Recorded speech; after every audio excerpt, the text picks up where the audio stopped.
I believe this is the third week that we've been, quarantined, and obviously it's been a good opportunity to spend time with my family. But at the same time, there's been some challenges that I'm excited to share with some of those out there, as I believe that all of us are probably dealing with our very own individual challenges. And but as we know, every opportunity that's in front of us is an opportunity to grow and to also help someone else grow.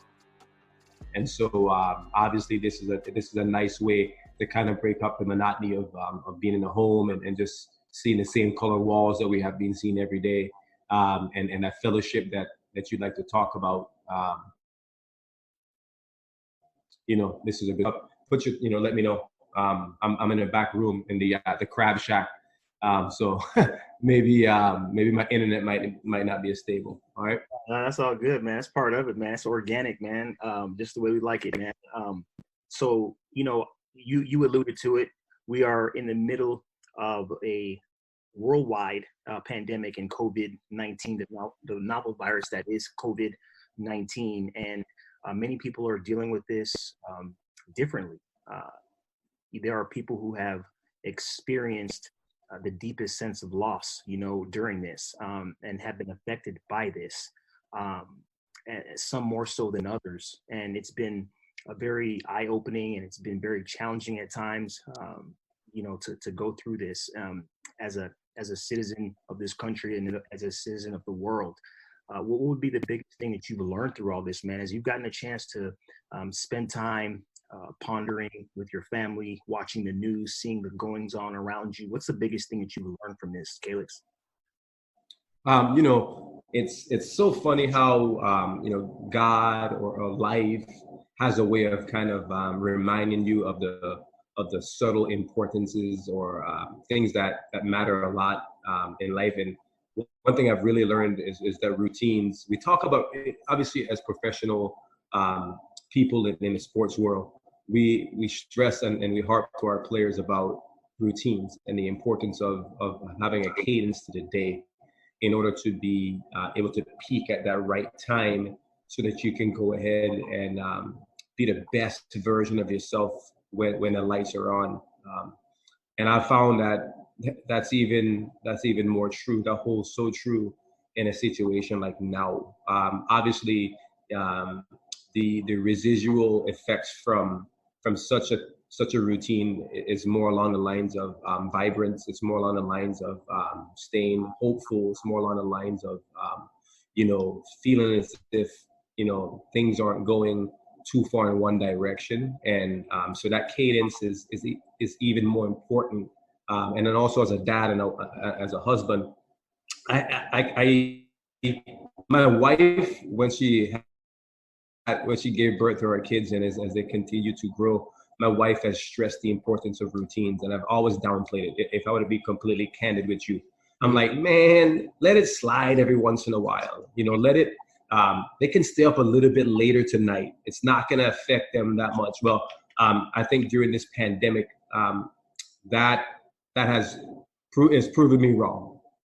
It's even made me realize that those routines are just so invaluable for just day-to-day living, day-to-day work and relationships. The way that the kids go about with their school, the way that the kids go about with falling to bed at night, making sure I say the prayers at the same time.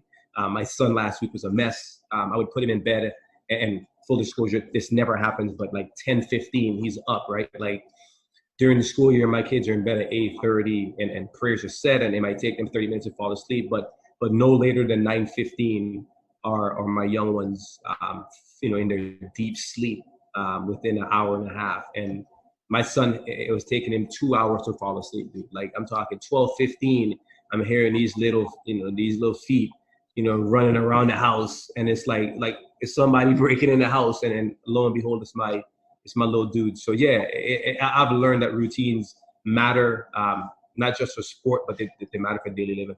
Yeah, absolutely. One thing that, to your point, one thing that athletes as well as even young children have in common is that they crave structure and routine. They crave it. They need it. And so what you say holds a lot of weight.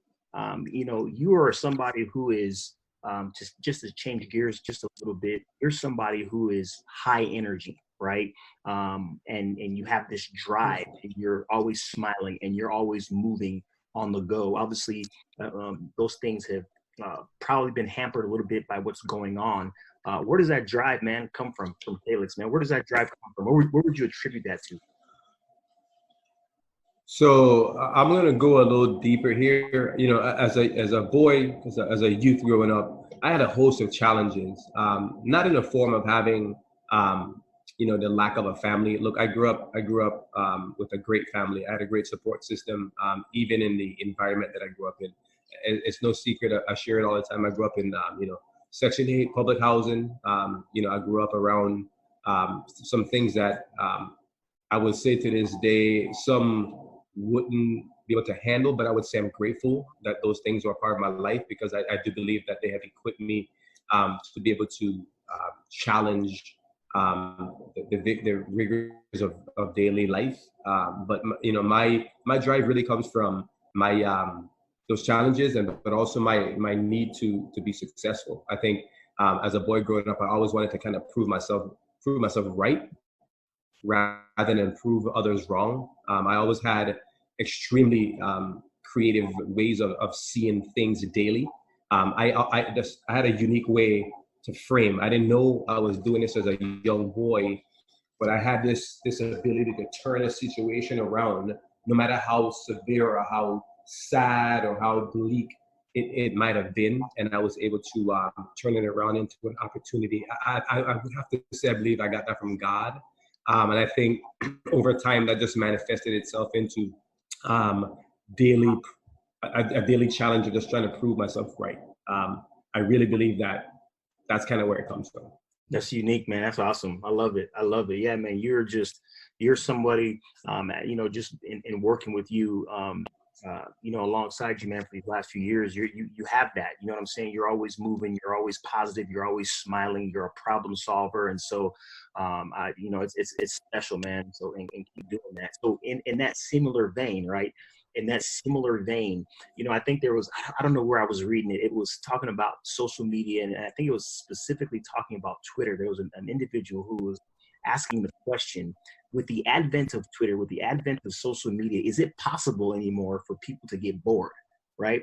We hear it from our kids. We may hear it from people from time to time, like, yo, I'm bored. You know what I'm saying? Yeah. Does that ever happen in your life? Or do you ever get bored?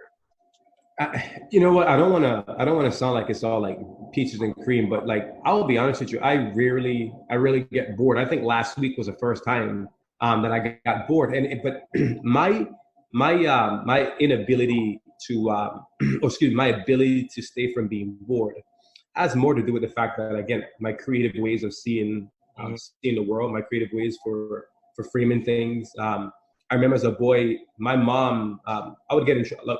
I get in trouble a lot, not because I was a bad kid, but I was mischievous, right? My mom would say, "Hey, you're not allowed to go play with your friend Akeem," and I would be like, "Okay," and I would find something else in the house to entertain myself with. If my mom, I didn't have like a lot of video games. I wasn't a video game kid growing up. I had some because I was more fortunate than others in my neighborhood. My oldest brother got me a Nintendo at a very young age, and I ended up getting a Sega Genesis. But even when I had those games, I gravitated away from them to outside. And so I don't get bored because I always think of ways that I can get better. Like I swing a golf club whenever I have nothing to do, right? Like that last 5 seconds and it's immediately like, what's next? I've always been like a what's next thinker. Yes. And I think that's kind of helped me out throughout my whole life. Why I think I was able to make it to the leagues is because I always said, all right, I'm in high A, so what's next? Part of my failure as a pro, kind of not to ramble on, but was because once I got to the big leagues, I didn't have the what's next. I didn't think about being an all-star. I did not think about becoming a Hall of Famer. My goal as a boy was to be a Major League Baseball player. And once I got to the big leagues, I didn't find my what's next, right? And so, but overall, I don't get bored very often. I always try to find something that can pique my interest. That's awesome. Thank you for giving us that insight, because I think I think the reason, and I think you answered it. I think the reason why you don't experience that is because of how you can frame, and how you frame leads everything. You know what I'm saying? Your mind is the psychological gatekeeper to everything else, man. So, as a coach, right, as an assistant hitting coach in the major leagues, in Major League Baseball, as a father, as a husband, I want you to answer this question with whatever hat that you want to put on, right? And I'm putting you on the hot seat because you don't know what I'm about to ask you. With everything that's going on with this point in your life right now, Callix Crabbe, it will be a shame, or it would be a shame if fill in the blank. If I don't continue to serve people in whatever role I'm ever put into, I think at the end of the day, I believe that service is going to take me to the absolute highest altitudes, the deepest of seas, to the greatest of places. If I ever get out of this mindset, or this frame, this important narrative of serving others. I don't know if that answers your question, but I do believe that if I ever get out of that thought process, I don't think I will be able to fulfill my life. And I think that I still have a ways to go, quite frankly. There's some things that I've struggled with. You'll probably ask me a question, how you'll open up a floodgate again as to another reason. But yeah, I don't know if that answers your question, but I Absolutely. think it does. Absolutely. Service, baby. You know what I'm saying? Adding value to others. I think you explained that perfectly. Here's the next question for you, man. When you look at the world, right? Callix Crabbe, fill in the blank. I wish the world had more this. I wish the world had more understanding for people that come from bad situations.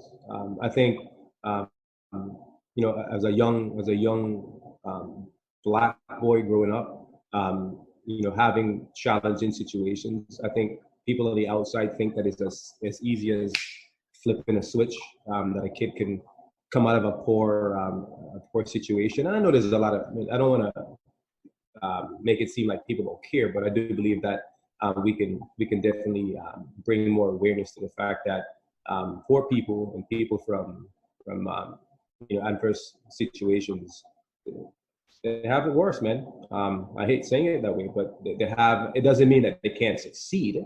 Like let's not forget that I would never trade my childhood challenges for anything, because I do believe that they have equipped me to be more successful than some that have had it better off than I have. Right? Like I have a creative mind because I was forced to have a creative mind. I have a creative mind because I was provided with the opportunities to have a creative mind. And so I wouldn't trade that for anything. But that still doesn't mean that it's not challenging.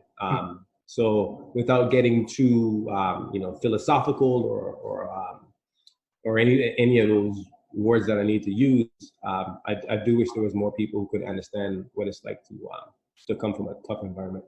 No, I think it's good, and this is organic, and so it's one of those things where we get a chance to share, and listen to one another, and it's really great to hear your heart, man, because I think there's a lot of people listening to this that can resonate with this, and so I appreciate that. I got one more question, man, and I'm gonna let you bless the people with what's on your heart, man, and we'll drop the mic after that. If you could multiply anything that you have, right, all the gifts, talents, and abilities that you have, if you can multiply any one of those things so that you could give the world, what would that be? Of all the things that you're blessed with, what would you give freely to the world? So can I get two? You know what, man? You Are you in a giving mood? You don't have because you don't ask, and you just asked, man. So I'm gonna give you two. Let's go. So I do believe that I have good vision. I think my vision is unique. Again, it was created that way from my environment that I grew up in, and the type of people that I surrounded myself with. Vision, my family. vision or vision? No, vision. Gotcha. I do believe that, I believe the frame is a skill that I thank God every day for. And it doesn't mean that I don't have moments of doubt. It doesn't mean that I don't have moments of man, like, why am I in this situation? Right. But I do believe that, I have a quick ability to bounce back. Right. So I do wish that people had that. And also I do wish that, that people have the amount of energy that I have. And my energy is very, it's going to come off as fake, but my energy is very authentic. I don't have to find it. It's just there. It's like it's this pulse that's constantly, I feel like it's radiating around my body, around my soul. It's like if I don't have that little ring around my body that I can touch somebody, social distancing. Like I feel like my ring is 6 feet, able to catch other people, or touch other people, without having to wash my hands. Right? No pun intended. But I do wish that people, had the type of energy, sort of vision and energy that I have. So I love it, man. I love it, man. I appreciate you, just giving us some insight into how you're dealing with things, into how you're seeing things. I know that inspires a lot of people. This is all you right here, man. Is there anything? Is there any concept? Is there any thought that you can't shake that you want to share with the people? Is there anything that you want to bless the people with today, man? As we get I got a question for you. I've always respect your deep knowledge and your ability to create some great thought-provoking questions, and then your responses to those questions. What I've always struggled with. Again, even with my ability to frame, I have always, I've gotten better at this, but I've always wondered, why do bad people get good things? I have always kind of tussled or fought with that idea, because I know that there's a higher place. I know that what I do on a daily basis is more important than what I have, but I still always wonder, why some people have more than others. Wow. And you're asking me that. You putting me on the hot seat. I do. I do. I wanna hear your thoughts on it, because it's been on my heart. It's been on my heart a little bit, because even in the midst of this pandemic, right? Like, and I don't want to push a narrative. I don't want to make this political, because as you know, I am informed, but I try not to be political. But even in a pandemic like this, clearly, everyone's struggling. The world is being affected, but there's some that are struggling more than others. Right. And so I just wanted to hear your thoughts. Yeah, absolutely. I mean, it's a great question. And, I'll say it like this, right? I think there's a couple of layers here, and this is a mature conversation that it cannot be, it cannot, the conclusion of the conversation can't happen in one day. So I think this is a great starter, what I'm saying, for a lot of deep context. I think that when you look at it, there are certain things that we will never be able to explain, right? We'll never be able to explain them, that's just the way it is, right? There are certain things that we will never be able to stop, right? It's just the way it is. We can't explain things. We can't stop things. There's some certain things that we will never be able to do, right? Like no matter how hard I try, you know what I'm saying? There are certain things that I physically cannot do. You know what I'm saying? And that goes for me. It goes for everyone. And the list goes down the line, and you and I are alike. I'm the most open-minded, optimistic person, out there. But there are certain things we won't be able to explain. There are certain things we won't be able to do. There are certain things we just won't be able to get our hands around. I heard it, once written that the rain falls on the just and the unjust, right? So if the rain is falling on the just and the unjust, guess what, man? Like, we're going to be dealing with things together. The whole premise behind, good things happening to bad people. For me, I don't want to get political. I don't want to get religious. I don't want to, get into any of that. But at the end of the day, I think that there's a blessing in doing things the right way, right? There's a blessing. I was just sharing with somebody prior to this phone call that there's not one time in the history of mankind in which somebody planted a tree and it grew the next day. It doesn't happen. You know what I'm saying? Like there has to be there's a process of nurturing, of watering, of growth that happens. You plant a seed and it grows, right? And what does that have to do with this conversation? It has everything to do with this conversation in that over time, those bad people, man, that foundation, the rotten roots, if you will, the bad stuff, if you will, that's under the surface is going to crumble. It's going to collapse. It's going to be of none effect. You know what I'm saying? In the long run. And it sucks, man. It sucks and it hurts.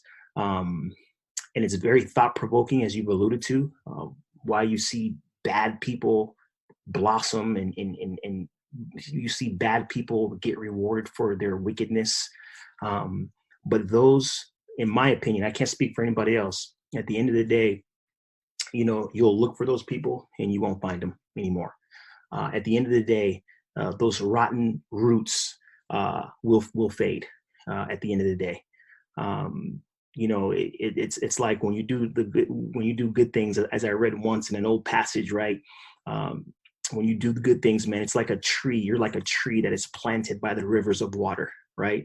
And when you're a tree planted by the water, that's a very healthy and safe place to be. And so my encouragement to people is to do the right things, keep your eyes above, strengthen your faith, strengthen your relationships, give to people, be a good person, turn from your wicked ways. You know what I'm saying? And things eventually, play themselves out. I will share this too. When you and I have talked and we've talked, as a staff amongst each other, there are two things that people always run towards. Psychological love. Actually, I'll say it like this. That's not let me back up. There are two things that people always run towards, and that's safety and that's love. And that safety sometimes can be psychological. It can be physical. I don't care if you're an 80-year-old person. I don't care if you're a teenager. I don't care if you're a young child. People always run towards that. They always do. Love and safety, man. Love and safety. And if you're a bad person, as you've alluded to, no one's running to you. No, who's going to run to you in times of crisis? You know what I'm saying? You know what I mean? Other bad people who are trying to do bad stuff, but how long does that cycle last? You know what I'm saying? And so I'll just close by saying that, man, just do the right thing, man. Be that pillar for others. Run towards that yourself, and good always plays itself out to be productive in the end, man. So that's my 3-minute answer, but that's how I would answer that for now. That was awesome. Thanks for ending it. Hey man, be safe, brother. We'll do this again. Thank you. And man, yeah, man, we'll get it again, brother.